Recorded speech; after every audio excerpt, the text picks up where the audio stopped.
A Swift Kick in the Ass, episode 144.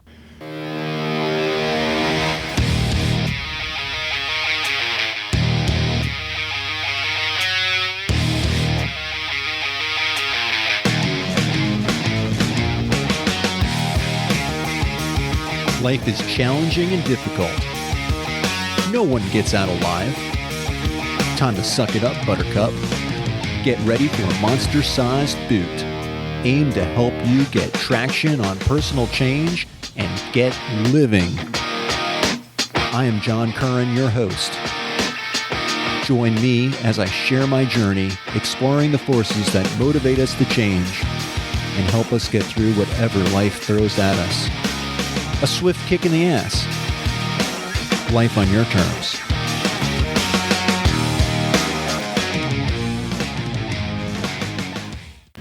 Welcome to another episode of A Swift Kick in the Ass. This is your host, John Curran. Today's topic, a new soul for an old boot. It's an interesting question. So today's episode is going to be a little bit different than what you normally hear on A Swift Kick in the Ass. Today I have with me Jason Greska. Who the hell is Jason Greska? I will tell you. I met Jason Greska a couple of years back. He is my training partner at Blast Martial Arts in Chesterfield, Virginia. We study Taekwondo. We're the same belt level. We started about the same time. But welcome to the show, Jason. Thanks. Glad you have me. So I'm kind of long-winded, admittedly so, but let me just ask, why don't you tell the audience how we met? Well, it was pretty simple. A couple of years ago, ironically, I needed a kick in the ass, and my niece was getting her black belt at the same studio where John's son was getting his. I watched John get up and give a speech, how he thought he was going to join, and he was very proud of his son. And my niece said, why don't you join Uncle Jason? And I was kind of like, I'm not too sure. And my wife was like, yeah, maybe you should. Maybe that focus will help you in your life. And so I kind of said, well, I'll go and I'll do the introductory class, and never looked back. Here I am, almost 2 years later. I think it's over that, isn't it? It's like 2.5 years ago, I think. Yeah, it is. As a matter of fact, that's right, because we're going to be black belts in April. Yeah, I know. I need to talk to you about that schedule because I'm trying to plan some things for next year. All right. But so, Jason and I spent a couple times a week together training Taekwondo. Yep. We're almost black belts now. But we share a lot of things in common. And I think, we're talking about a new soul for an old boot. And, I think Jason is really of mindset of what this show really stands for. Jason, you want to talk a little bit maybe about yourself? Like, you have an interesting accent. Well, yeah, so I've lived here, so let's see, my daughter's going to be 21, so I've been here for about 20 and a half years now. Came here when my daughter was a few months old. I'm from just north of the city of Boston. I grew up in Chelmsford, Massachusetts. My wife and I are high school sweethearts.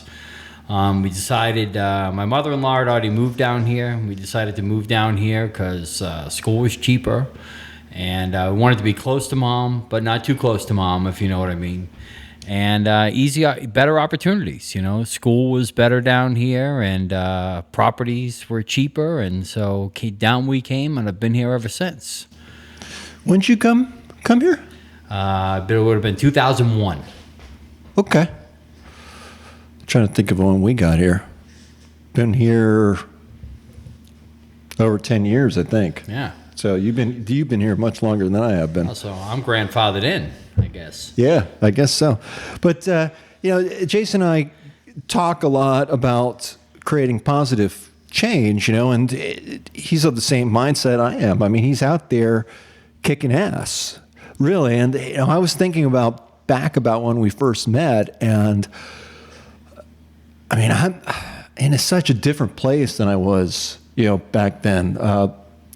Back at that time, Tommy, who was my childhood, lifetime childhood friend, who I've started the show with, he was either sick or very close to death, and I kind of had something snap inside of me and just say, I've always thought about becoming a martial artist. I loved Bruce Lee growing up. I watched Tommy, who was very accomplished in martial arts. He practiced in many different martial arts throughout the years.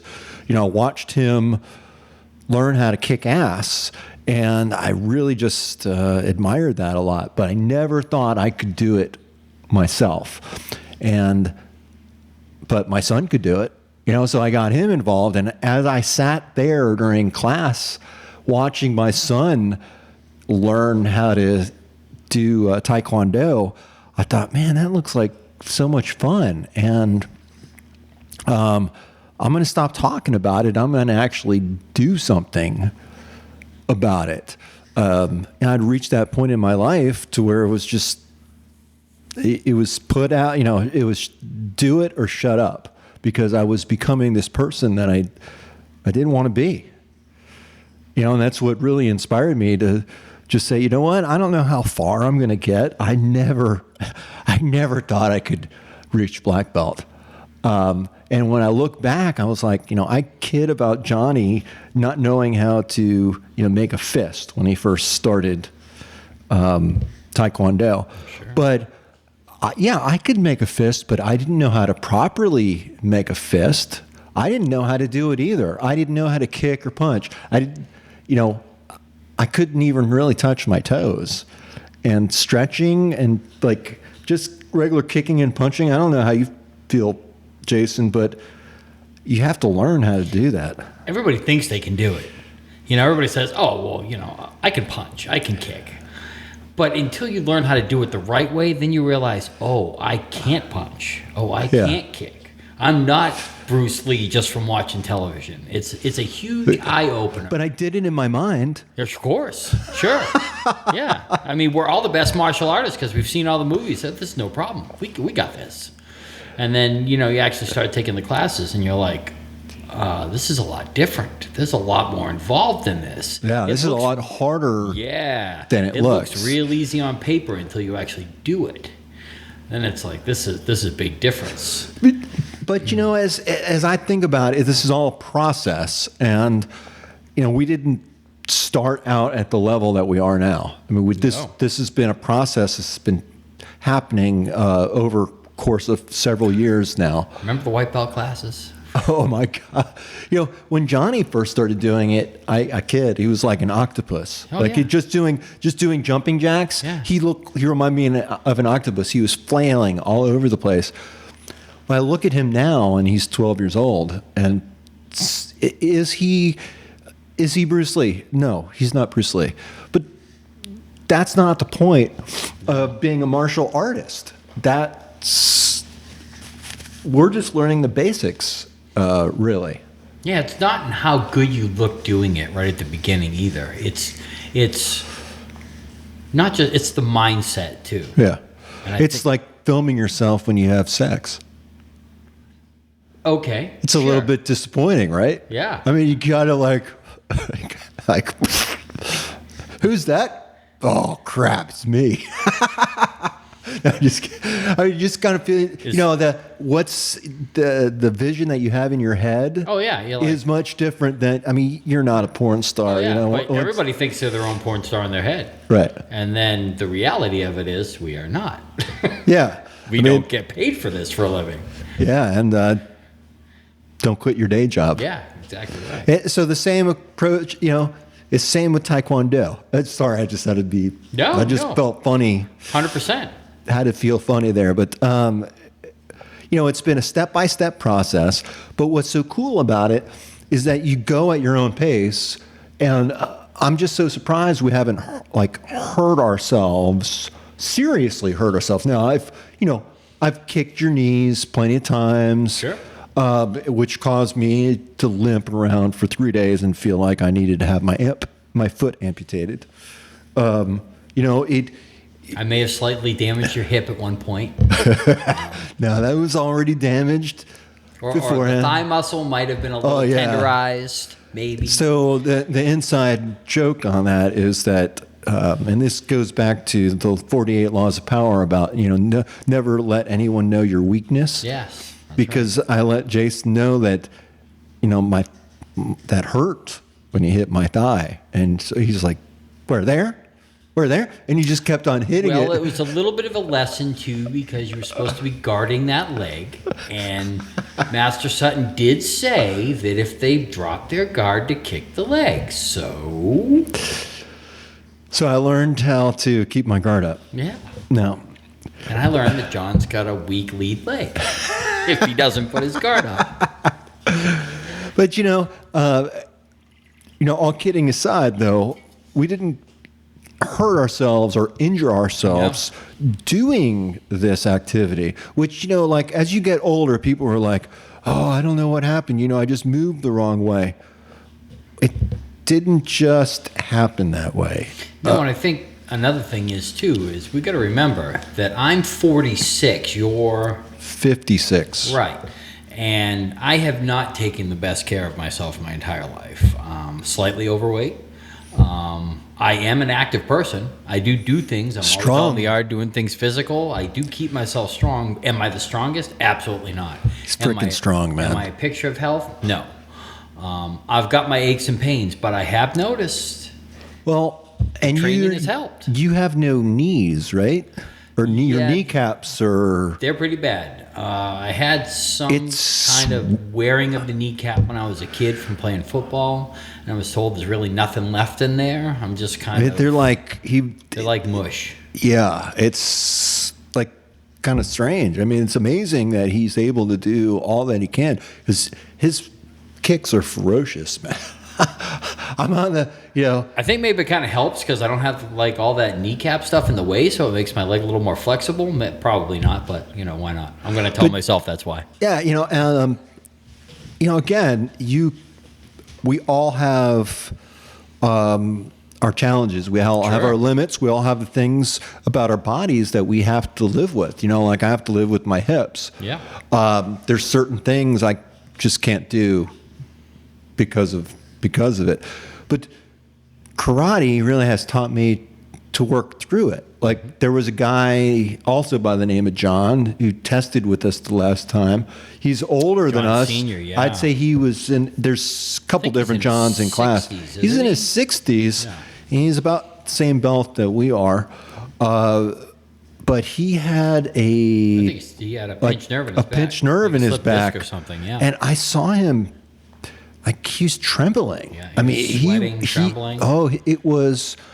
He was in a lot of pain. But then when he just pushed through and you would say, okay, it's time to spar. Holy crap. He was hitting hard. He was giving it like, it was amazing. 100%.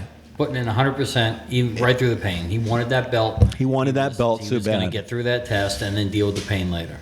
And it was awesome, and I think there's a lesson there for all of us. And there are other martial artists as well, not feeling all that great. Someone who has a headache.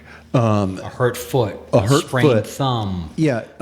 They just don't maybe feel like it. Yeah. It happens to all of us. But I keep coming back for more. And I look forward to class. Not only is it time with my son, but it's just awesome. It burns away. You can have the worst stressful day, an hour in that dojo, and you come out with a smile on your face every single time. It doesn't matter. Yeah. Doesn't matter if you get. I mean, I was laughing more when I got punched in the face by Neil. I was laughing more about that than I was about the class before because it was fun. It was just something that happened, and it was like, oh, there's a different story. This is a way that Jason and I, we have fun. It's fun to learn how to kick and punch. There's a great amount of confidence and power that you feel. I mean, Jason's a little bigger than me. He outweighs me. He taller than me, right? I'm 6'1". Okay, so I mean we're about the same height. Yep. We're about the same height, but he's got me, and he's got powerful kicks, powerful punches. He's a powerful dude, but I'm learning ways. It is the great equalizer. Yeah, with that levels the playing field, and I'm not going to be looking to pick a fight or anything like that. But I want the confidence that I can go anywhere in this world, and do whatever I want, within reason, Sure. of course, and be able to stand up for myself.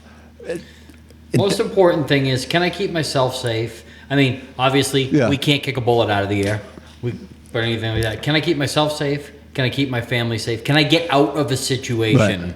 Most important thing is, anybody will ever tell you. One thing I've definitely learned, you have, I'm sure, is too, is we'll always say, regardless of how good we are in martial arts, we're going to try and walk away.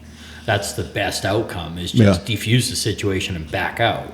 But when you get into a situation where you can't back out, that's when you got to switch on. And just learning to assess those situations. Sure.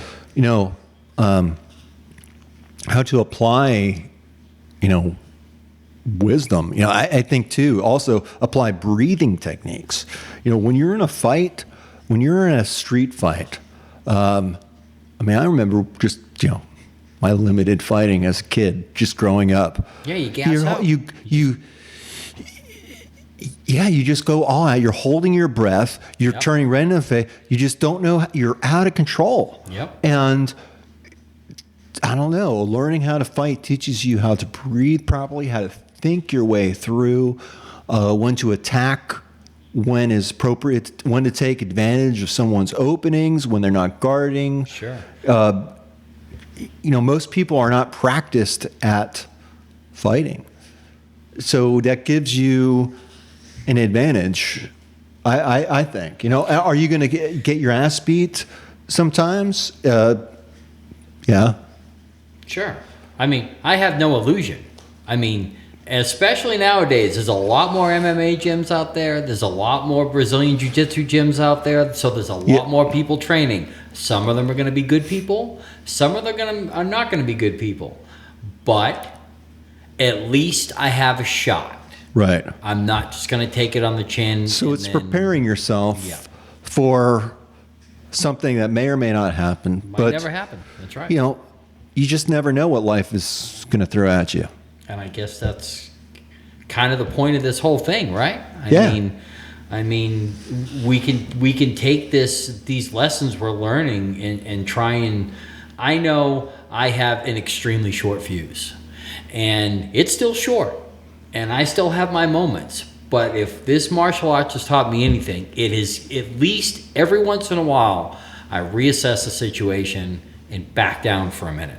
Sometimes it doesn't work because I got that short fuse, but because of this training and stuff, I really feel like the breathing, the assessing the situation. Do I really want to fight about this in this moment? I don't do it all the time. Choosing your battle, right? When I do it, especially compared to when I was a child, always angry, a lot of problems growing up, and then now it's like, is it really worth it? Sometimes it is. Yeah. Or sometimes the brain thinks it is regardless. Sometimes you don't. So let me ask you, go back to when you first started, when you first had that idea about going into martial arts. Sure. Is there something like that you see vastly different now as compared to back then? Like, did your eyes get opened up in any way to where you can't look at the world any differently? Because of, like there's no going back. Like your eyes were just so open that 100%. It is you have to think, and like I said, it's still a struggle. There's still times when you revert to your old ways, right? There's always that flat, smooth grain in the wood that you're always going to try and go with. But there's a times where you look at it and it's like you can't, everything is different now. It's like there's a different way of thinking, of trying to solve a problem, because that guy in front of me, he's not, even though we're mock battling, he's trying to hurt me and I'm trying to avoid being hurt by him, and then in the process reciprocate.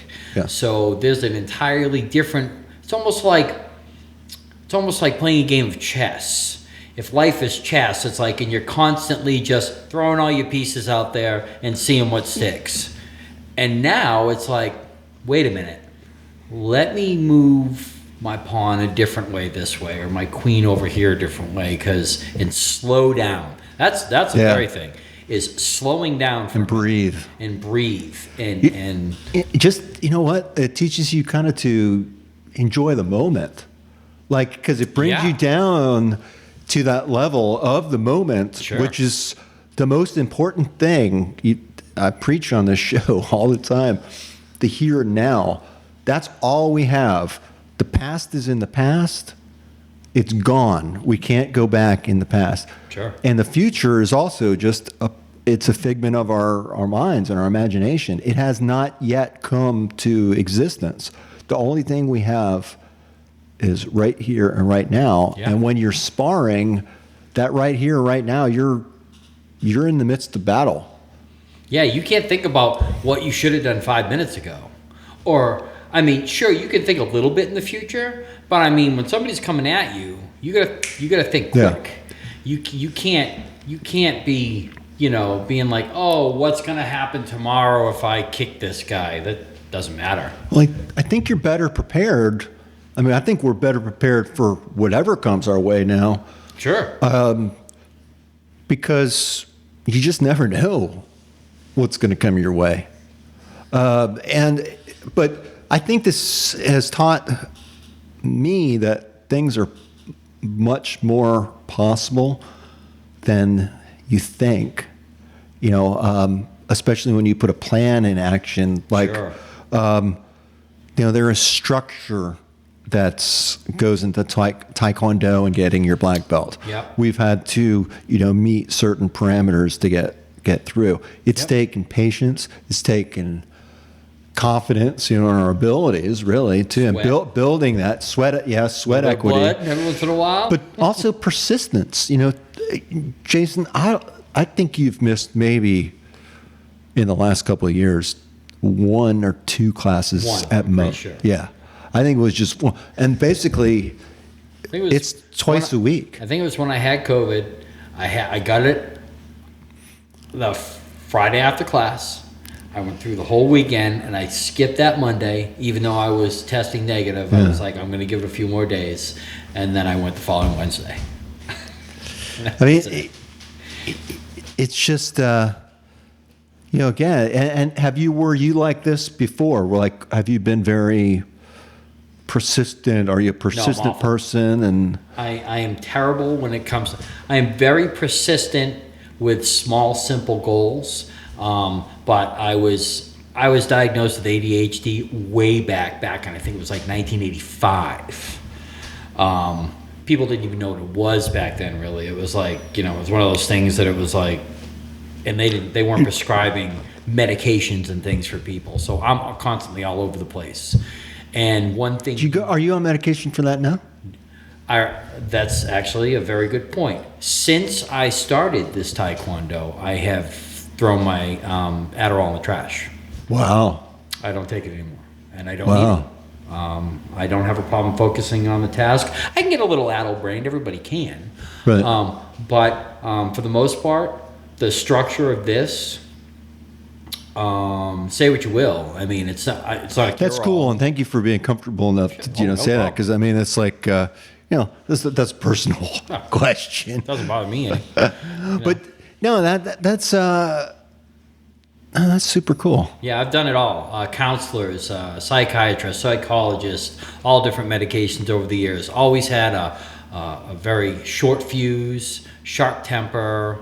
Always had the ADHD problem, struggled through high school, all that stuff. No, Now, Jason he has a mind like an engineer, I think, or like a mechanical engineer.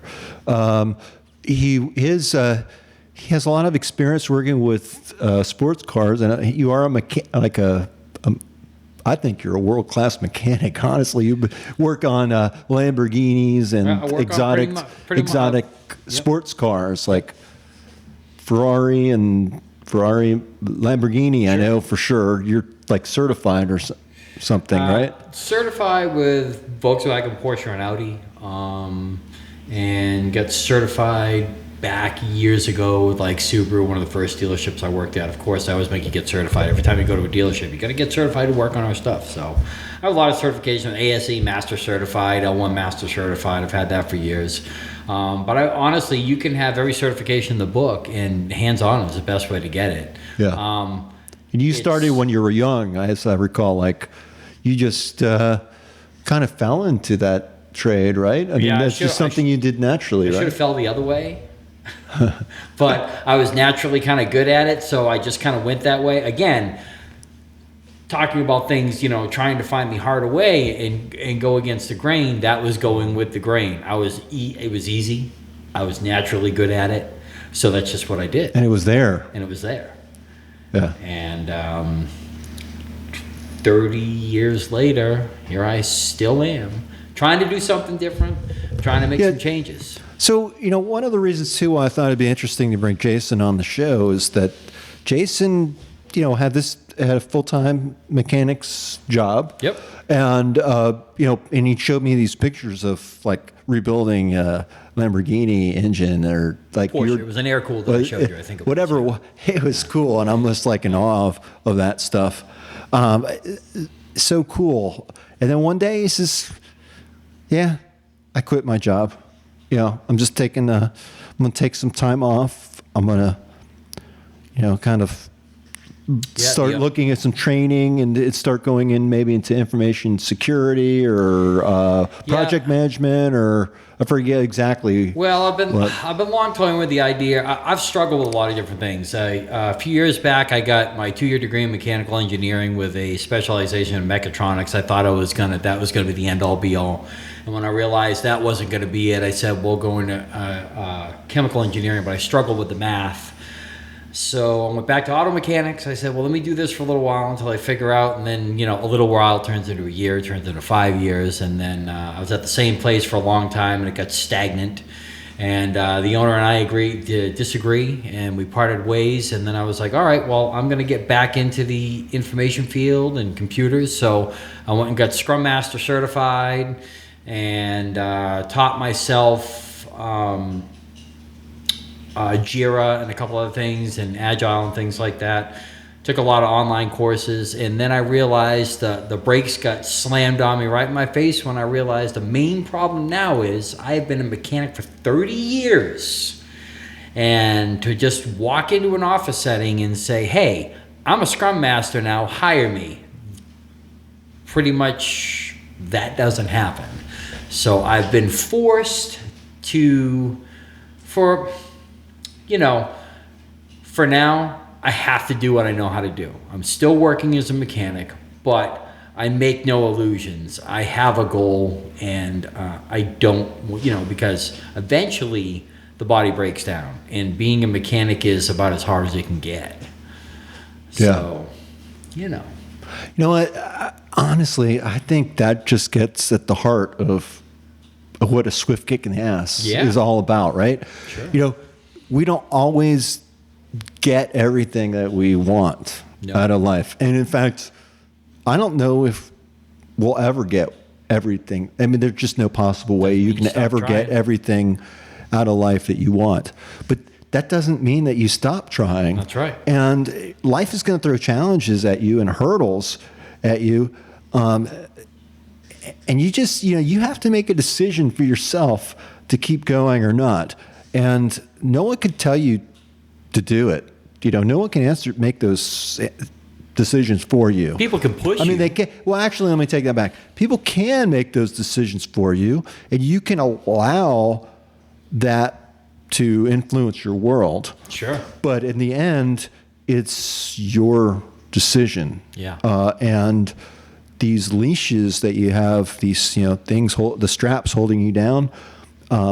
They're tough to break. They're tough to break, but a lot of the times, once you realize what they are, they're very easy to break. Yeah. Like for me, working in a corporate world, I felt very kind of hemmed in to my position, and I saw a lot of people getting promoted that I really didn't think were worthy of promotion, but they're getting ahead of me and moving up the ladder. It's not what you know, it's who you know. And it seemed like the more stupid ones moved up the ladder, whereas I was being held back.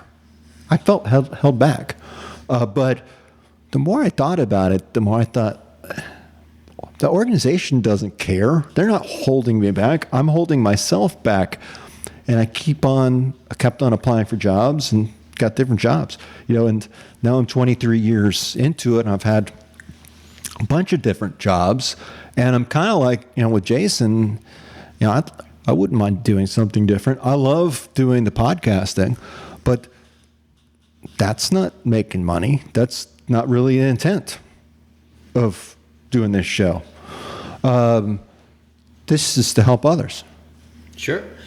Hey, everybody wants to do, they have a dream job. Yeah. Everybody has a dream job. Yeah. Even when we're little kids, we want to be an astronaut. We want to be a pilot. Everybody has a dream job. Some make that their one goal, their focus, and they get that job. Some people never get that job.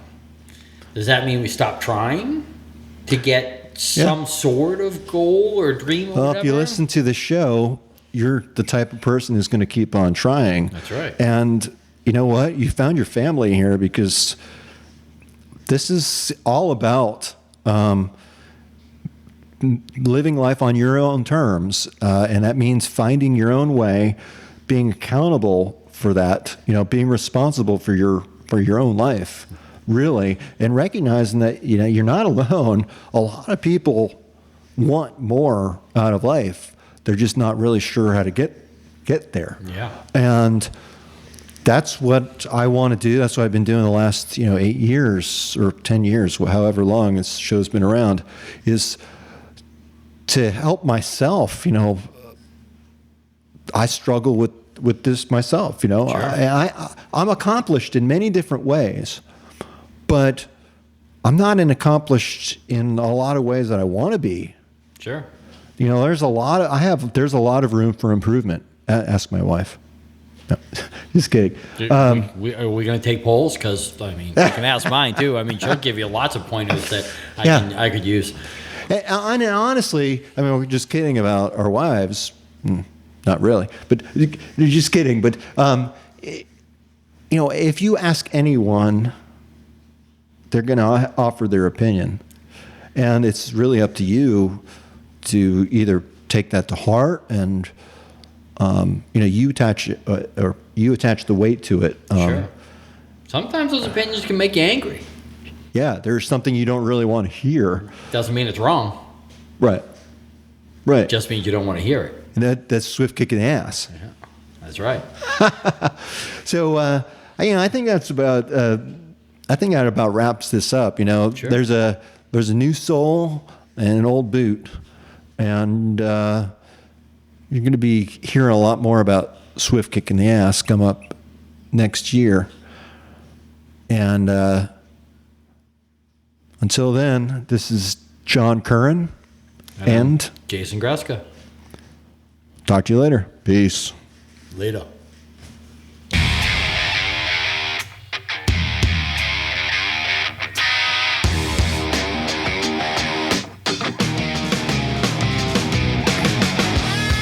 This marks the end of another episode of A Swift Kick in the Ass, placing it directly in the can.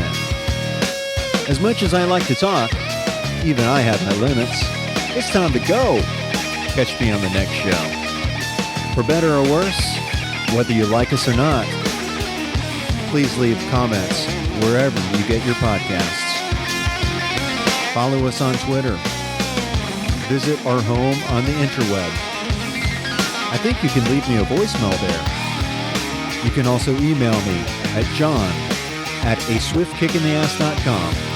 It's been my extreme pleasure. I hope you got a lot out of it. I hope you got your ass moving. Until then, until the next time, I'm out of here. Peace.